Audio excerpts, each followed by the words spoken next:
Hello everybody, and welcome to the first devlog of Everbloom. As it stands right now, the indie game market is lacking a game that combines both the coziness and chill vibe of farm games like Stardew Valley or Sunhaven, with the adrenaline-seeking fun and chaos of roguelike games like Hades or Into the Gungeon. Games that do try to combine these elements will often focus on one aspect. This can create a shift in balance which can lead to one side being overpowering compared to the rest.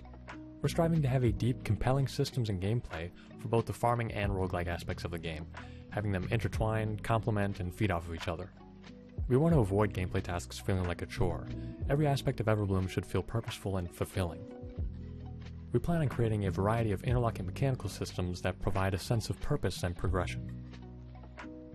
So what exactly does Everbloom's gameplay feel like? Everbloom is a roguelite farming game with dating sim aspects. Your role is to interact with the villagers of Everbloom and find out what's going on in the Maw. The Maw being a mysterious expanse of cave systems riddled with anomalous plant-like creatures and mystical flora. The dark tunnels hold ancient secrets, and the further you traverse, the more dangerous it becomes. This is where farming plays a critical role. After you run through the Maw, take a breather and plant some of the seeds that you collected throughout the trip. You can cultivate, grow, shape, and craft them into valuable items that will aid you as you delve deeper into the Maw. However, not all of your needs are met through growing the seeds alone, so you'll need an alternative for gathering resources. This is where the main village comes to play. In the Everbloom market, you can sell some of the items you found and crops you've grown. Interacting with the villagers should be a fun experience, so we're developing a system in which you'll be able to build relationships with the villagers, which will, in turn, provide gameplay benefits.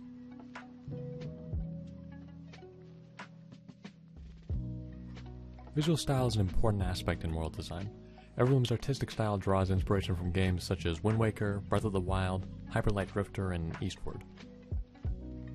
There were two main goals when determining the style for the game: unique visuals that have a level of believable detail for the player to immerse themselves in, and a warm atmosphere to help give a vibe of comfort. Our lead artist has been drafting up concept art, animations, and a simulated level for what the game's main art style should look like. Everything you see here is subject to change. Follow us on Twitter at everbloomgame to stay updated on character art developments and other art-related posts.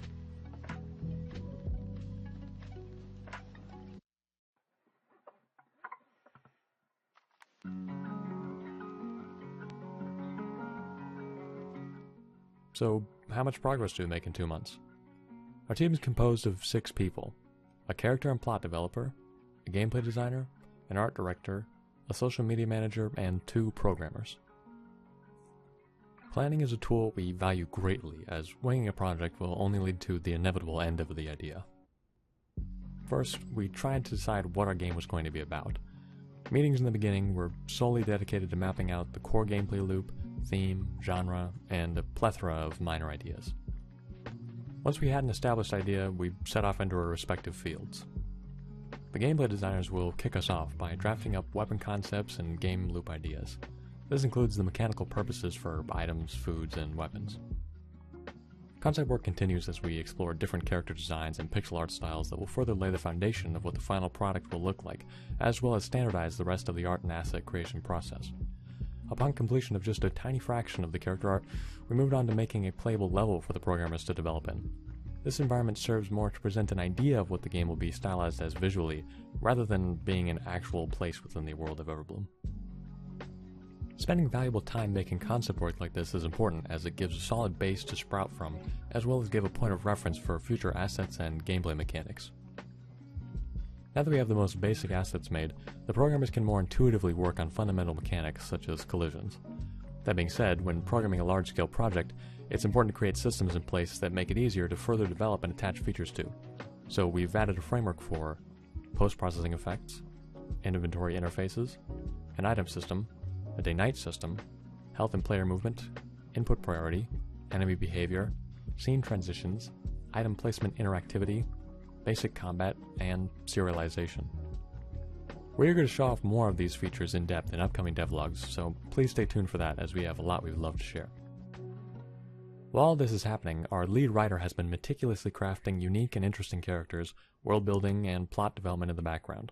So far, they've drafted up 9 highly detailed character bios, and multiple documents pertaining to the lore. So, that's what we managed to make so far. We love where the game is heading and can't wait to show off more of the world of Everbloom. We'll be uploading devlogs on a monthly basis to show off more features and gameplay. Anyways, if you made it this far, then please leave a like and subscribe, as it'll greatly help the project reach more people who may be interested. And thanks for watching.